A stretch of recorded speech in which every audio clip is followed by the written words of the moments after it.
I mean, what do you do when your partner is used to controlling everything and turning your life into a living hell? Do you break up and risk your life, or do you just submit to stay alive? Just before we start, let me know where you're watching from, what time is it, and what's the weather like. And while you're at it, drop a case suggestion in the comments. I read all of them. And don't forget to subscribe. Let's begin. Ashley Marie Doolittle was born on May 20th, 1998, in Louisville, Colorado, to her parents, Marie and Jeff. Ashley had two brothers, Michael and Brandon. And honestly, she was lucky to grow up in a family that always supported her and put her dreams first. Ashley got her first pony when she was just 5 years old. You know, her gentle way with animals and her passion for riding really came out at that young age, and it became this huge part of who she was. More than anything, she loved horses. That love eventually grew into a real purpose in her life. She started competing in equestrian shows when she was 8, and she was just completely captivated by the whole scene. By 2016, Ashley had already been crowned the rodeo lady in waiting at the Boulder County Fair.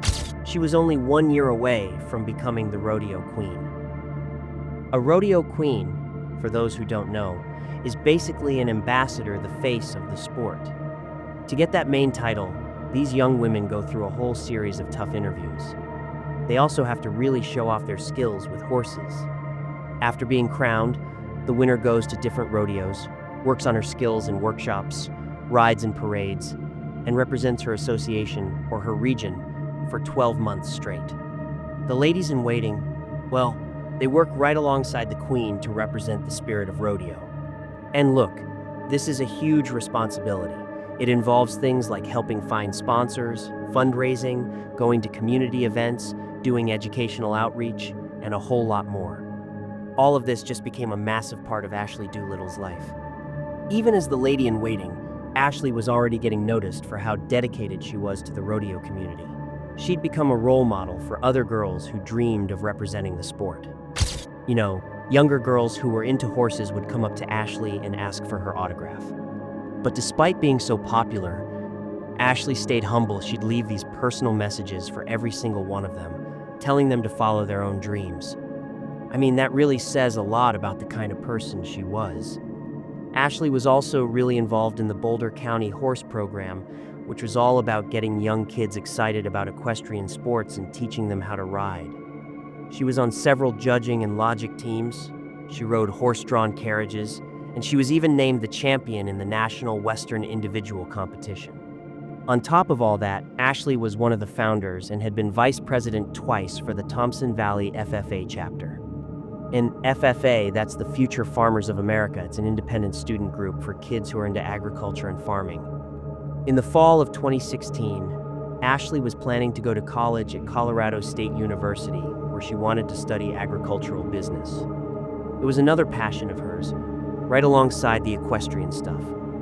You could say, without a doubt, that Ashley was heading for a really bright future, on her way to doing some amazing things. She had just graduated from high school in May of 2016 and was so excited for whatever came next, but all of it was just destroyed by the decision of one person. A person who decided he would rather take Ashley from this world than let her be with anyone else. And that person's name was Tanner Flores. So, Ashley and Tanner met and started dating in high school in Berthoud, Colorado. It was a pretty typical teenage relationship, I guess, but you couldn't really call it a happy one even before things got bad. People who knew them said Tanner tried to completely dominate everything Ashley did. He started telling her what she could and couldn't do. For example, one of the things that was just absolutely forbidden was for her to go to parties when she got to college. Tanner straight up wouldn't allow Ashley to be part of any kind of fun student activities. And what the hell, I mean, whether it was jealousy or just wanting to keep her all to himself, it didn't make any sense, because Ashley was never a party girl. So there was no real reason for him to be worried. But just the desire to control someone else's life like that was already a huge red flag in the relationship. From the way he was acting, Tanner was obviously a really jealous and insecure kid. The fact that he was so scared of losing Ashley to someone he thought was better than him. Damn, that says everything you need to know about his own issues. It's like by controlling her, he was trying to make himself feel better. So, Ashley was definitely getting tired of her controlling boyfriend, and thankfully, about a year after they met, she realized Tanner just wasn't the guy for her. She decided to break up with him. I mean, all the constant criticism and rules had basically killed any feelings she might have had, so the decision to end things wasn't that hard for her. On June 4th, 2016, the two of them went for a walk in a park to talk about their relationship. The weather was beautiful, so the conversation was happening in this nice setting, even if the topic itself was not so pleasant. Tanner's version of events, though, was that the walk and their talk went great. He seemed to think that everything was totally fine between them. Apparently, the kid just didn't get the message that they were over. Or, maybe he did, but he just didn't want to accept it. The very next day, Ashley was just chilling at a cafe with some friends, and Tanner showed up like nothing ever happened and tried to hug her. But for Ashley, it was done. She didn't want anything to do with him anymore, so she actually just quietly slipped out while he was distracted. Well, the day after that, Tanner started blowing up her phone again, begging to see her. This time, he asked her to go for a walk at the Lawnhaggler Reservoir. And somehow, by the end of that conversation, he was convinced that they were back to normal. It was like no matter how many times Ashley tried to tell this guy they weren't a couple anymore, Tanner just wasn't listening. Maybe the problem was that Ashley was just trying to break up peacefully. She really didn't want Tanner to hold any resentment toward her, so he kind of took this as her just being whimsical or playing games. Tanner just kept blowing up Ashley's phone with messages on different apps and social media, trying again and again to get her to meet up and talk. She told him repeatedly that she didn't want to see him anymore, but the guy just would not back down. He made up these fake stories about his car breaking down and would ask her to come pick him up, but Ashley just ignored them. Then, on June 8th, Tanner came up with another lie and actually managed to get Ashley to see him. She didn't want to get into another argument, so she told him one more time that they were done and that he needed to stop trying to see her. But Tanner, he just refused to accept it. He actually snatched the phone right out of Ashley's hands and started going through her messages. He saw that she'd been chatting with two other guys and just made this huge scene, claiming the messages were way too flirty. He basically accused her of cheating, and the whole meeting just ended in another fight about their relationship. That night, the guy, all offended, contacted those two guys and said a bunch of nasty stuff to them, which of course made Ashley even more furious. So, Ashley had to explain herself to him again, and probably for the 10th time tell him that they were not a couple anymore.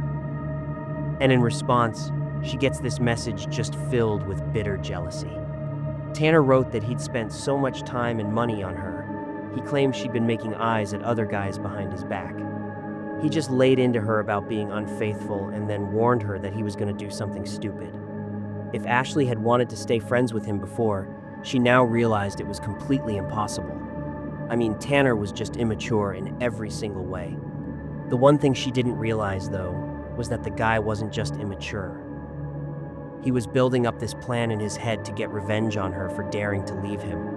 On June 8th, 2016, Flores messaged Ashley again, asking for one last meeting. She explained that she already had plans that day, but he just kept on insisting. Ashley's mistake was that she felt sorry for her ex-boyfriend, and, in the end, she agreed to talk. She didn't want to come off as rude or mean, so she failed to set those firm boundaries. She felt bad that Tanner couldn't handle their breakup and decided to try one last time to explain to him that this was better for both of them. Ashley did not want to meet him, but she felt like she had to try and settle this peacefully. And you can't judge her for that at all, because she was still just too young to know how this meeting was going to end. So, on June 9th, the ex-couple made plans to meet at the Lawnhaggler Reservoir to talk about their breakup one final time. Ashley got into her truck and drove off. And that was the last time anyone saw her alive. Ashley's mother was expecting her to be home by 7:30 that evening. When that didn't happen, her parents drove to the reservoir themselves and found her truck in the parking lot. But Ashley wasn't inside. Her mom and dad knew that if Ashley was planning on being late, she would have texted or called. On top of that, they knew their daughter was supposed to be meeting with Tanner that night. The worried parents immediately called the Larimer County Sheriff's Office and reported Ashley missing.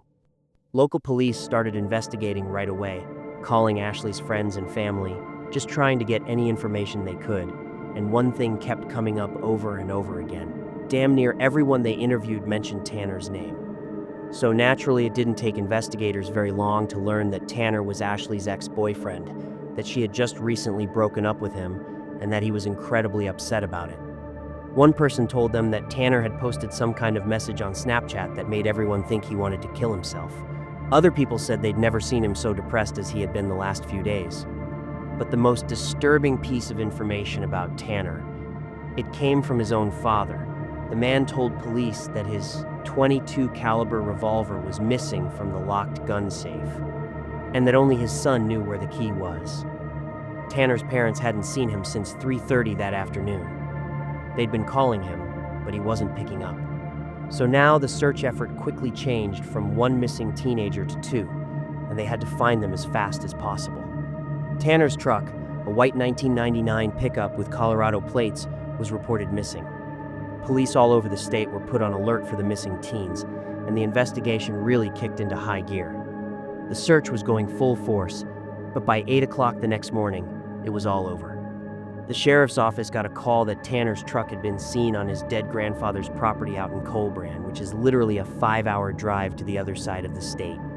Tanner's grandmother, who lived close by, had called a neighbor and asked if she'd seen her grandson's truck. As soon as the neighbor confirmed that Tanner's truck was there on the property, the grandmother immediately called law enforcement. Since it would take time to get a team together for an arrest and to keep him from getting away, they sent a wildlife ranger to the property. He was supposed to just keep an eye on the truck and watch what Tanner was doing. The ranger hid out on the neighbor's property, and together they watched this young man do something really suspicious. First, he threw some blood-soaked rags out into a field. Then, he tossed a rolled-up carpet into a woodpile behind the house. After that, Tanner grabbed a blanket from the house and put it in the back seat of his truck. The bundle looked heavy, like something was wrapped up in it. And sure enough, when he walked away from the truck, they saw a human hand sticking out from under the blanket. Dear Lord. Fortunately, the county deputy sheriff and a few other officers arrived on the scene pretty quickly. Tanner didn't have time to drive off and escape. The arrest itself was made without any trouble. They caught him and took him into custody right as he was walking out of the house and heading for his truck. In the back seat of the truck, wrapped in that blanket, was Ashley Doolittle. Unfortunately, there was no need for any life-saving measures. The girl was dead, from 3 gunshot wounds to the head. At first, Tanner tried to deny he had anything to do with her death. He explained to the officers that they were sitting in his truck, talking about their relationship, when Ashley supposedly grabbed the gun and pointed it at her own head. The kid claimed he tried to get the gun away from her, but in the struggle, the gun went off. The bullet hit her in the head but didn't kill her. Ashley was screaming in pain, he said, and so Tanner, to end her suffering, shot her 2 more times.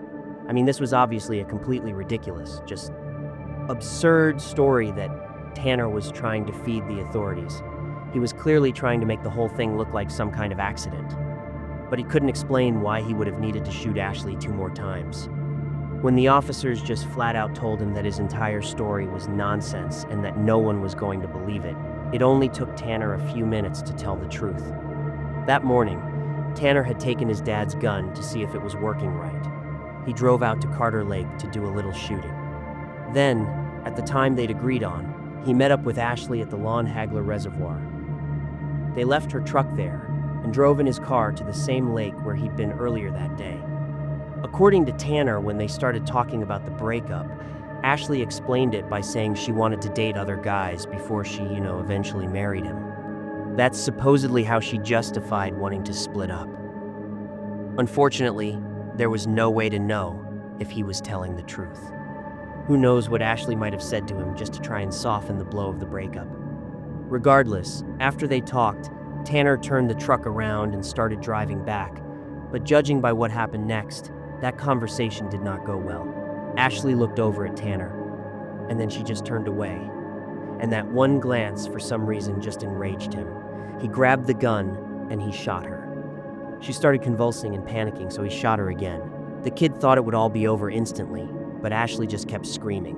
so he fired a third time to, in his words, end her pain and suffering. Tanner confessed that the sight of Ashley covered in blood just terrified him. He said he couldn't even look at her face, so he decided he had to clean up her body. From Larimer County, he drove almost all the way to the other end of the state, to his late grandfather's ranch. On June 17th, Ashley's funeral was held.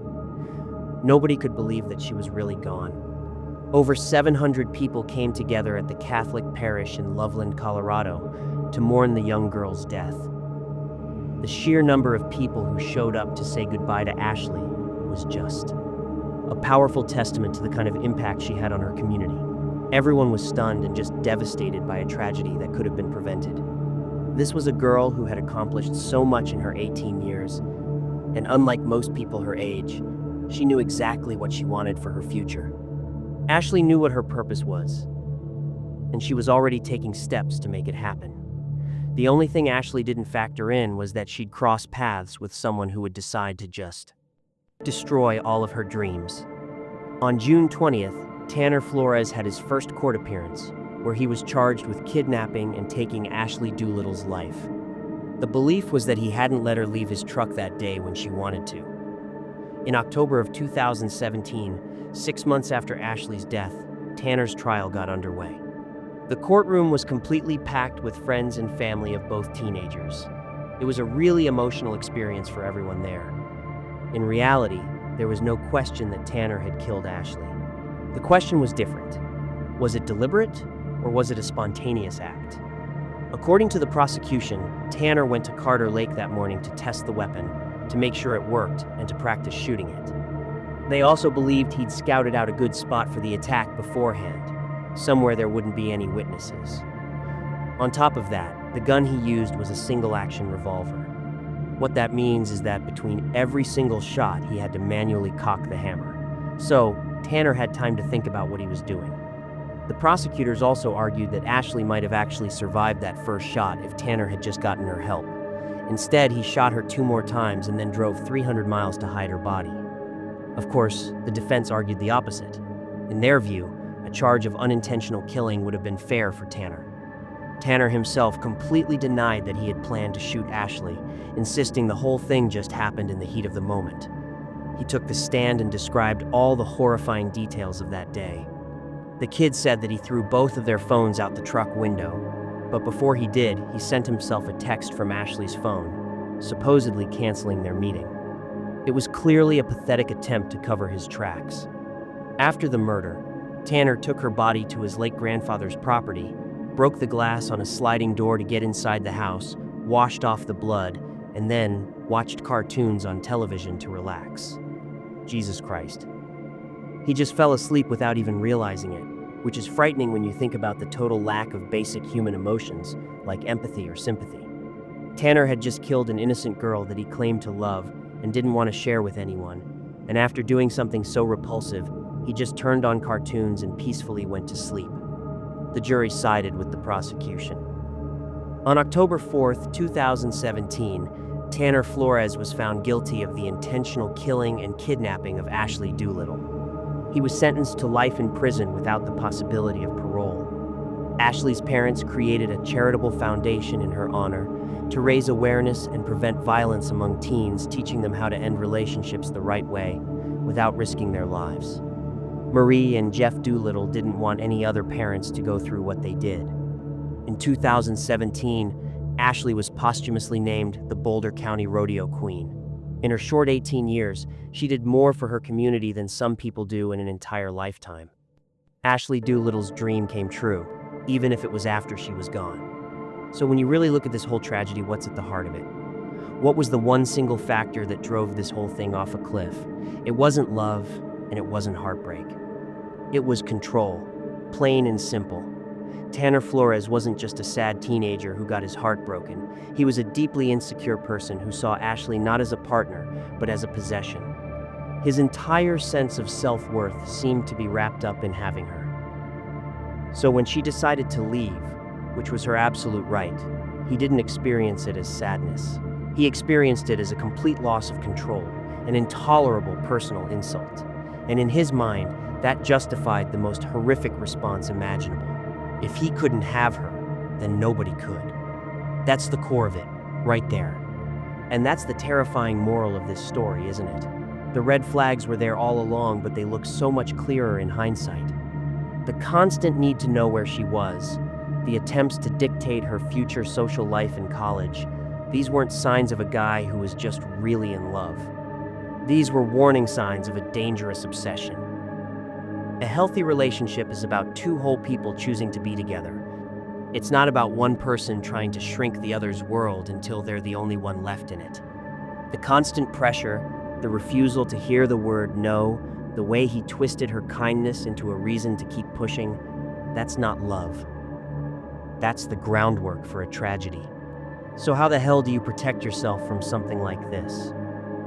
I mean, Ashley did what so many of us are taught to do. She tried to be kind.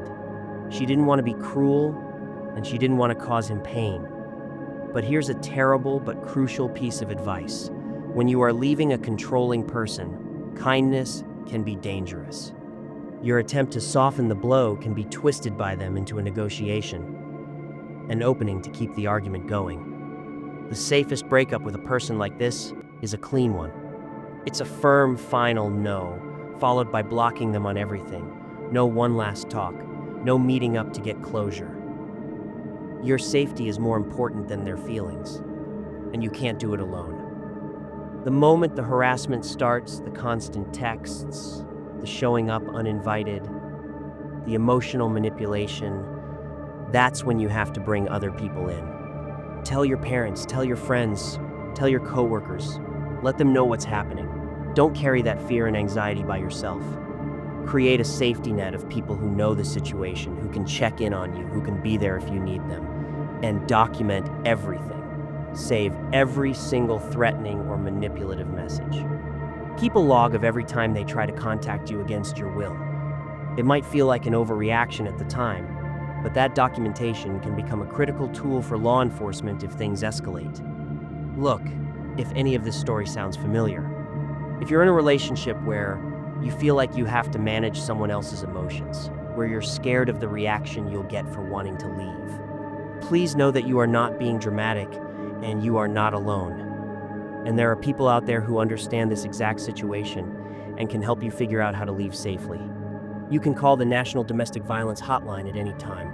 Their number is 1-800-799-7233. Again, that's 1-800-799-7233. They can help you make a plan. In the end, Ashley Doolittle's story is a devastating reminder of how a bright, promising future can be stolen in an instant by one person's refusal to let go. But her legacy, through the foundation her parents built, is one of hope and prevention. A warning light for others who might find themselves in that same terrifying darkness, and a guide to help them find their way out.